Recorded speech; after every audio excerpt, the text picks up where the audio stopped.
Welcome back दोस्तों। आज मैं आपके सामने 2023 में रिलीज हुई एक तमिल मूवी को लेकर आया हूँ। इसका नाम है कन्नागी। अब मूवी के बारे में बात करें तो भाई साहब मुझे मूवी तो बहुत ही अच्छी लगी। 4 अलग अलग लड़कियों की कहानी को दिखाया जाता है, उनकी जिंदगी में कैसी घटनाएं पेश आती है, किस वजह से कौन से प्रॉब्लम में पड़ जाते हैं, कैसे बाहर निकलते हैं और लिटरली क्लाइमैक्स का ट्विस्ट तो लाजवाब गजब। स्पेशली लड़कियां ये वीडियो जरूर देखना, बहुत ही इंस्पिरेशन बेस्ड मूवी है। सोसाइटी की रियलिटी को दिखाती है ये मूवी। तो चलिए फटाफट से वीडियो को स्टार्ट कर लेते हैं। उससे पहले लुटा दो प्यार, फॉलो ऑन इंस्टाग्राम। कहानी की शुरुआत में ही किसी गांव में कलई नाम की एक लड़की को दिखाया जाता है। सुबह सवेरे कलई अपने घर के पास एक छोटे से पौधे को प्लांट करने लगती है और इसी तरह आज लड़के वाले कलई को देखने के लिए आ रहे हैं। अब कलई की तो एक मिडिल क्लास फैमिली है। कलई की माँ तो हंगामा करके रख देती है।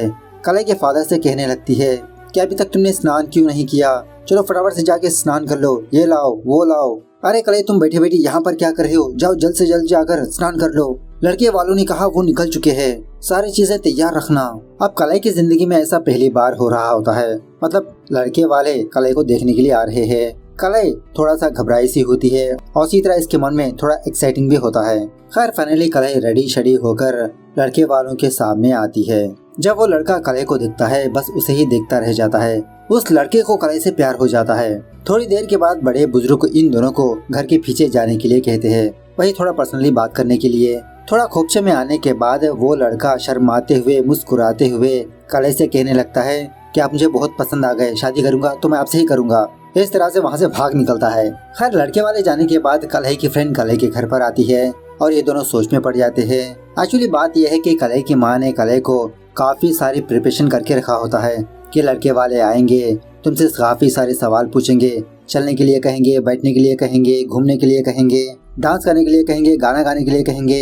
इस तरह से प्रिपेयर करके रखा होता है। लेकिन लड़का आया, कलई को देखा, पसंद किया, चला गया। इसकी वजह से कलई थोड़ा सोच में पड़ जाती है कि ऐसे कैसे हो सकता है।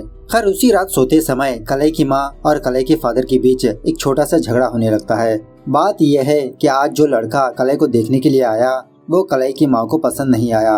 कलई के फादर से कहने लगती है कि मुझे अभी थोड़ी देर पता चला कि वो लड़का नीची जाति का लड़का है। सुनिए जी, मुझे ये शादी बिल्कुल भी पसंद नहीं है। मैं अपनी बेटी की शादी हमारी बिरादरी में ही करूंगी। लड़के वाले भी हमारे से इक्वल रहना चाहिए। अब ये सुनने के बाद कलई के फादर को हल्के से गुस्सा आने लगता है, क्योंकि लड़का अच्छा खासा है, फैमिली अच्छी है, कलई को भी पसंद कर लिया, इसमें जात पात को घुसाने की क्या जरूरत है। लेकिन कलई की माँ अपनी ही बात को चलाने लगती है, नहीं मैं मेरी बेटी की शादी उस घर में बिल्कुल भी नहीं करूंगी। क्या दुनिया में लड़कों की कमी है। इस तरह से कलई के फादर से बहुत बहस करने लगती है। अब बगल में ही कलई सो रही होती है। यह सुनने के बाद थोड़ा डिसअपॉइंट होने लगती है, क्योंकि कलई को भी वो लड़का पसंद आ ही जाता है। खैर दूसरे सीन में नेत्रा नाम की एक हाउसवाइफ को दिखाया जाता है और फिलहाल नेत्रा घबराई हुई मायूस होकर कोर्ट के पास जाती है किसी लॉयर से मिलने के लिए। वहीं पर शशि नाम का एक लॉयर होता है, नेत्रा को अपने कैबिन के अंदर बुलाता है इसका केस लेने के लिए। नेत्रा अपनी प्रॉब्लम को रखती है कि एक्चुअली नेत्रा को अभी तक संतान नहीं हुई, जिसकी वजह से नेत्रा का पति नेत्रा से डिवोर्स चाहता है और नेत्रा डिवोर्स नहीं चाहती। शशि कहने लगता है क्या बात कर रहे हो, बच्चे पैदा ना करने पर कोई तलाक देता है क्या। आप घबराई मत, सारे एक्ट्स हमारे फेवर में ही है, आप समझ लीजिए आप केस जीत गए। बस आप एक काम करिए, मेरी एक छोटी सी फीस है वो पे कर दीजिए, मैं आज ही आपके केस को पिटीशन पर डाल दूंगा कोर्ट में। आपके हस्बैंड को मजा चकाते हैं, डरिए मत, मैं हूँ आपके साथ। दूसरे सीन में मदी और अभी नाम के एक लड़का लड़की को दिखाया जाता है। दोनों फिलहाल एक ब्लाइंड डेट पर आते हैं। वही आंखों पर पट्टी बांधकर लड़का लड़की से मुलाकात करना। सो ये दोनों एक दूसरे के विचार शेयर करने लगते हैं। तो पता चलता है कि इन दोनों को शादी से बहुत एलर्जी है, विदाउट शादी लिविंग रिलेशनशिप में रहना चाहते हैं। दूसरे सीन में यशवंत नाम के एक बंदे को दिखाया जाता है जो फिल्म इंडस्ट्री में काम करते रहता है और इसी तरह यशवंत को डायरेक्टर बनने की बहुत इच्छा होती है। हर एक प्रोड्यूसर के पास जाकर अपनी कहानी को सुनाते रहता है, लेकिन कोई भी प्रोड्यूसर इसकी कहानी को ओके नहीं बोलता। किसी न किसी कारणों से इसकी कहानी को रिजेक्ट करते रहते हैं, जिसकी वजह से बेचारा यशवंत बहुत दुखी होता है कि कब तक मैं ये छोटे मोटे काम कर अपनी जिंदगी गुजारूं, मुझे भी बड़ा आदमी बनना है, बड़ी फिल्म करनी है, पता नहीं कब मैं अपनी लाइफ में सेटल होऊंगा। इस तरह से यशवंत हर रात अपने बारे में सोचते हुए बहुत अफसोस करते रहता है। उसी वक्त यशवंत की गर्लफ्रेंड गीता यशवंत को कॉल करके एक शॉकिंग न्यूज बताने लगती है कि ये प्रेग्नेंट है। यह सुनने के बाद इसके सर पे तो पहाड़ टूट पड़ता है। उसके बाद यशवंत अपने किसी फ्रेंड के पास जाकर गीता के बारे में बताने लगता है। अरे यार, मेरी गर्लफ्रेंड प्रेग्नेंट है, उसका अबॉर्शन कैसे करवाऊं, कुछ आइडियाज दो ना। इस तरह से कुछ आइडियाज लेते रहता है। दूसरी तरफ मदी और अभी को दिखाया जाता है जो किसी फ्लैट में एक दूसरे के साथ रहने लगते हैं, लिविंग रिलेशनशिप में। टेरेस पर आकर यही बातें करते रहते हैं कि मुझे ये शादी वादी से टोटली नफरत है, हम दोनों भी बिना शादी के हैप्पीली ऐसे ही रहेंगे, एक दूसरे के साथ एक दूसरे का साथ देते हुए। अगर हम दोनों की भी शादी हुई तो नॉर्मल लोगों की तरह हम दोनों के बीच भी झगड़े स्टार्ट होंगे। तो ऑफकोर्स अभी के भी वही विचार होते हैं। दूसरी तरफ गांव में दोबारा कलय को दिखाया जाता है। कलय की माँ दोबारा कलय के लिए एक और लड़का ढूंढ कर ले आती है। लेकिन शॉकिंग बात यह है कि जो कोई भी लड़के वाले कलय को देखने के लिए आते हैं तो कलय की माँ कोई ना कोई ऐप ढूंढकर लड़के वालों को रिजेक्ट करती रहती है। कभी कलय की माँ को लड़का पसंद नहीं होता, कभी लड़के की फैमिली पसंद नहीं होती, कभी उसकी प्रॉपर्टी पसंद नहीं होती, लड़के वालों के रिश्तेदार ऐसे है वैसे है, इस तरह से फालतू रीजन से रिजेक्ट करती रहती है। दूसरी तरफ नेत्रा को दिखाया जाता है जिसका केस कोर्ट में हियरिंग पर आता है। नेत्रा जज के सामने अपनी बात को रखते हुए यही कहने लगती है कि मैं डिवोर्स नहीं देना चाहती, मैं अपने पति के साथ ही रहना चाहती हूँ, प्लीज मुझे डिवोर्स मत दिलवाइए। दूसरी तरफ यशवंत की गर्लफ्रेंड गीता जो प्रेग्नेंट होती है ना, वो भी यही सोचने लगती है कैसे ये इस प्रेगनेंसी से छुटकारा पाए। दोनों को भी समझ में नहीं आता कि किसके पास जाए, किसकी मदद मांगे। दूसरी तरफ कलय के गांव में कलय के लिए लड़के वाले देखने के लिए आते हैं। तभी उसी गांव में एक बूढ़ा आदमी मर जाता है, उसकी लाश को शमशान घाट पर ले जाते हैं। ये देखकर कलय के फादर उनके साथ ही डांस वांस करने लगता है। मतलब लाश के सामने डांस वांस करना, म्यूजिक प्ले करना वो एक रिचुअल होता है। थोड़ी देर के बाद लड़के वाले कलय के घर पर आते हैं कलय को देखने के लिए। उसी वक्त कलय का फादर बाहर से अपने घर पर आता है। लड़के वाले कलय के फादर को देखकर शॉक में रह जाते हैं, पूछने लगते हैं अरे वो तो वही है ना जो लाश के पास डांस कर रहे थे, आपकी फैमिली ये काम करती है। इस तरह से ये लोग खुद कलय को रिजेक्ट करके चले जाते हैं। अब लड़के वाले जाने के बाद कलय की माँ कलय के फादर के ऊपर टूट पड़ती है कि तुम्हारी वजह से ही ये रिश्ता हाथ से चला गया, वरना वो लड़का अच्छा था, फैमिली अच्छी थी। इस तरह से ये बेवड़ी कलय के फादर के ऊपर ब्लेम करने लगती है। अब उसी रात बेचारा कलय का फादर घर के बाहर बहुत अफसोस करने लगता है कि मेरी वजह से मेरी बेटी का रिश्ता टूट गया। अपने फादर को रोता हुआ देख कलय अपने फादर के पास आकर इसको समझाने की कोशिश करने लगती है। एक्चुअली कलय अपने फादर से बहुत प्यार करती रहती है। अपने फादर को समझाने लगती है अरे पापा आप अफसोस मत करिए, ये सब कुछ आपकी वजह से नहीं हुआ। इस तरह से बाप बेटी के बीच बहुत ही इमोशनल सी बातें होने लगती है। दूसरी तरफ मदी को एटीट्यूड कुछ ज्यादा ही होता है। ऑफिस में टेबल के ऊपर पैर रखने की वजह से इसका मैनेजर इसको कुछ दिनों के लिए सस्पेंड कर देता है। लेकिन मदी ने जो किया उसके ऊपर जरा भी अफसोस नहीं करती, उल्टा मैनेजर को डांटने लगती है। मैनेजर भी कहने लगता है अगर तुमने अपना एटीट्यूड चेंज नहीं किया तो तुम अपनी जॉब खो दोगी। दूसरी तरफ नेत्रा और शशि को दिखाया जाता है और एक्चुअली कोर्ट ने ये कहा था कि नेत्रा का मेडिकल टेस्ट करवाया जाए। शशि नेत्रा की मेडिकल सर्टिफिकेट लेकर नेत्रा के सामने आकर यही बात पूछने लगता है कि आपने झूठ क्यों कहा, आप तो बहुत ही फिट हो, बच्चा जन्म दे सकती हो, कमी आपके अंदर नहीं है, आपके हस्बैंड के अंदर है। ये बात आपने पहले ही कोर्ट के सामने क्यों नहीं बताई? इवन आपने ये बात मुझसे भी छुपाई। आप ये बात अपने पति को समझाइए, वो चीज बिना जाने वो आपसे डिवोर्स चाहता है। और वैसे भी ऐसे पति के साथ आप कैसे लाइफ स्पेंड कर रहे हो? नेक्स्ट हियरिंग में मैं इसी सर्टिफिकेट को कोर्ट के सामने पेश करके आपको तलाक दिलवाऊंगा। आपका पति फ्रॉड निकला इसमें। नेत्रा रोते हुए शशि से कहने लगती है प्लीज मुझे डिवोर्स नहीं चाहिए, मैं अपने पति के साथ ही रहना चाहती हूँ। अगर मैंने डिवोर्स ले लिया तो सोसाइटी में मेरी इज्जत क्या रहेगी? डिवोर्स हुई लड़की को सोसाइटी कैसी नजर से देखती है ये मुझे पता है। जब किसी औरत का पति उसके साथ रहेगा तभी उस औरत की इज्जत होगी सोसाइटी में। प्लीज आप ये सच किसी को मत बताना, मैं डिवोर्स नहीं चाहती, प्लीज आप ही मुझे और मेरे पति को ये करिए। इस तरह से रोते हुए अपनी फीलिंग्स को शशि के सामने रखती है। दूसरी तरफ यशवंत और गीता काफी सारी कोशिशें करने लगते हैं इस बच्चे को गिराने के लिए। यहाँ पर बात यह है कि गीता को तीसरा महीना चल रहा होता है। 3 महीने के बाद गीता को पता चलती है कि ये प्रेग्नेंट है। काफी सारे डॉक्टर्स के पास जाते हैं लेकिन कोई भी डॉक्टर गीता का अबॉर्शन नहीं करना चाहता। सारे डॉक्टर्स इनकार कर देते हैं।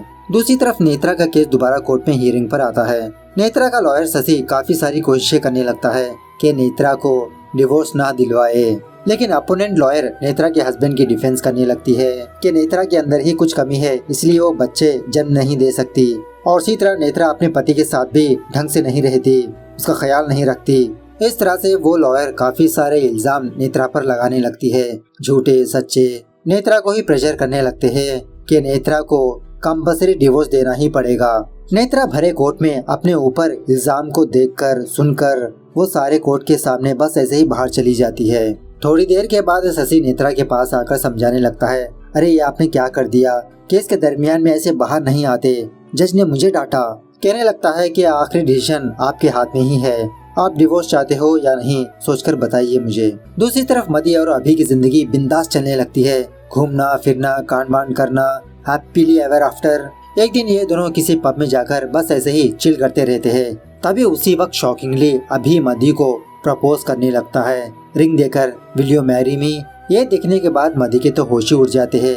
मदी उस रिंग को अपनी लाश से फेंक देती है।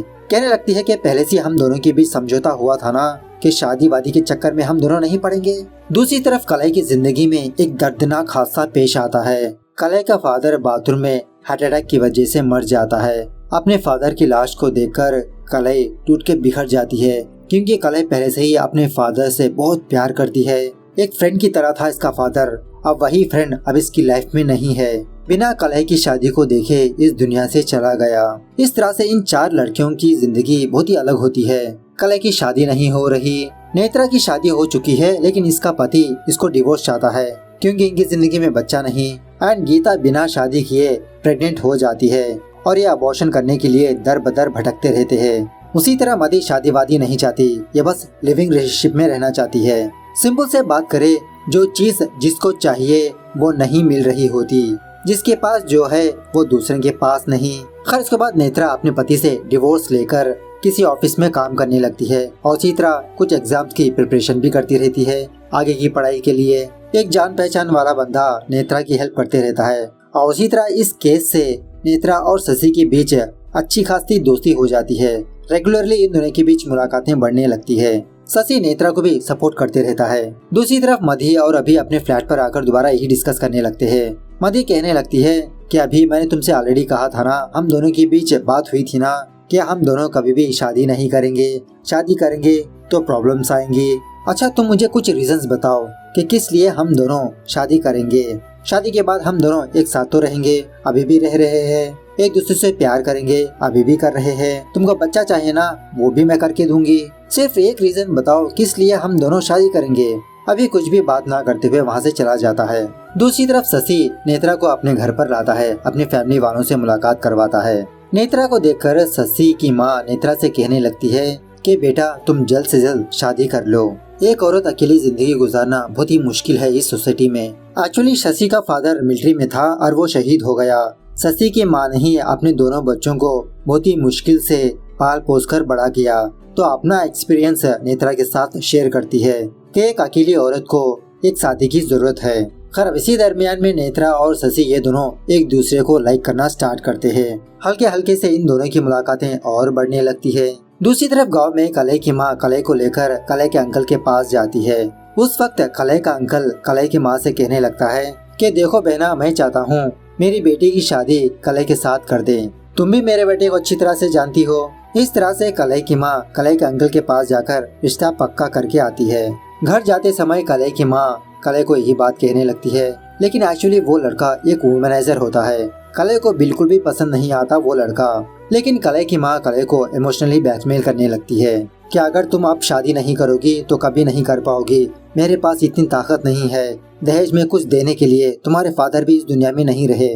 तो बेचारी कलई ना चाहते हुए भी शादी से राजी हो जाती है। दूसरी तरफ यशवंत और गीता दर बदर भटकते ही रहते हैं, कभी ये हॉस्पिटल कभी वो हॉस्पिटल, लेकिन सारे डॉक्टर्स गीता को मना ही करने लगते हैं। और अब फिलहाल गीता को 4th महीना चल रहा होता है, तो कोई भी डॉक्टर अबॉर्ट नहीं करना चाहता, उल्टा इन दिनों को गालियां देते रहता है। दूसरी तरफ मधी अपने फ्लैट को अपने एक फ्रेंड को लाती है, मेल फ्रेंड, जिसकी बॉडी तगड़ी होती है, लेकिन ये बात अभी को पसंद नहीं आती। अभी अंदर से जेलस फील होने लगता है। मधी उस लड़के के साथ क्लोजली बिहेव करती, अच्छे से बात करती, उसके साथ सेल्फी लेती, लेकिन इस अभी को कहीं और जल रहा होता है। दूसरी तरफ जब यशवंत किसी जगह पर बस ऐसे ही चाय पी रहा होता है, तो यशवंत के पास एक ट्रांसजेंडर आती है जो इसकी जान पहचान वाली होती है। यशवंत अपनी प्रॉब्लम इस बंदी को बताने लगता है कि मेरी गर्लफ्रेंड गीता प्रेग्नेंट है और हम दोनों अभी ये बच्चा नहीं चाहते। हम दोनों को समझ में नहीं आ रहा क्या करें। यह औरत यशवंत को एक एड्रेस देती है, कहने लगती है कि वो डॉक्टर गीता का ऑपरेशन कर देगा, बस मेरा नाम बता देना। और इसी तरह यशवंत को थोड़ा पैसे भी देती है। दूसरी तरफ गांव में कलह की शादी होने वाली होती है, उसी लड़के के साथ, अपने मामा के लड़के के साथ। दूसरी तरफ मदी और अभी के बीच झगड़ा होने लगता है। अभी मदी से सवाल करने लगता है कि उस लड़के को तुम हमारे घर पर क्यों लाई हो और तुम दोनों कमरे में जाकर क्या कर रहे थे, उसके साथ इतना चिपक के क्यों बैठी थी। तो मदी अपना एक्सप्लेनेशन देने लगती है, वो मेरा जस्ट फ्रेंड है, बहुत दिनों बाद मिले, चिल कर रहे थे, और वैसे भी मैं तुमको ये सब कुछ एक्सप्लेन क्यों कर रही हूँ। इसी दरमियान में अभी को एक और शॉकिंग बात पता चलती है कि मदी ड्रग्स लिया करती थी, डिप्रेशन की शिकार थी। और एक और शॉकिंग बात यह है कि मदी डिवोर्स लड़की है। मदी बहुत ही अजीब से बिहेव करने लगती है डिप्रेशन की वजह से। दूसरी तरफ यशवंत और गीता बस में बैठकर उस एड्रेस पर जाने लगती है जो उस औरत ने कहा बच्चे को अबॉर्ट करवाने के लिए। दूसरी तरफ नेत्रा अपने एग्जाम में पास हो जाती है। यही खुशखबरी शशि को सुनाना चाहती है, लेकिन उसी रास्ते में शशि की माँ नेत्रा को नजर आती है। नेत्रा शशि की माँ को ये बताने की कोशिश करने लगती है कि मैं शशि से प्यार करती हूँ, लेकिन उससे पहले शशि की माँ नेत्रा से कहने लगती है कि मेरे बेटे को छोड़ दो बेटा, तुम एक डिवोर्स लड़की हो और मैं नहीं चाहती कि एक डिवोर्स लड़की मेरे घर में बहू बनकर आए, क्योंकि मेरी भी एक बेटी है। सोसाइटी में हम लोगों की इज्जत क्या रहेगी, प्लीज बेटा मेरे बेटे से दूर रहो। नेत्रा कहने लगती है, अरे माँ जी, शशि भी मुझसे बहुत प्यार करता है, मैंने उसकी आंखों में भी मेरे लिए प्यार देखा, चलिए हम दोनों शशि के पास चलते हैं, उसी के मुंह से सुनते हैं। तो शॉकिंग बात यह है कि शशि की माँ ने ऑलरेडी शशि से फोन में बात कर रही होती है, मतलब शशि ऑनलाइन में होता है, लेकिन फिर भी कुछ भी नहीं कहता, चुपचाप इन दोनों की बातें फोन के जरिए से सुनता रहता है। नेत्रा कहने लगती है, सब कुछ मेरी गलती है, खामखा मैं पागलों की तरह शशि से प्यार करने लगी, उसकी राय तक नहीं पूछी मैंने, सॉरी माँ जी, आज के बाद से मैं आपके बेटे से नहीं मिलूंगी।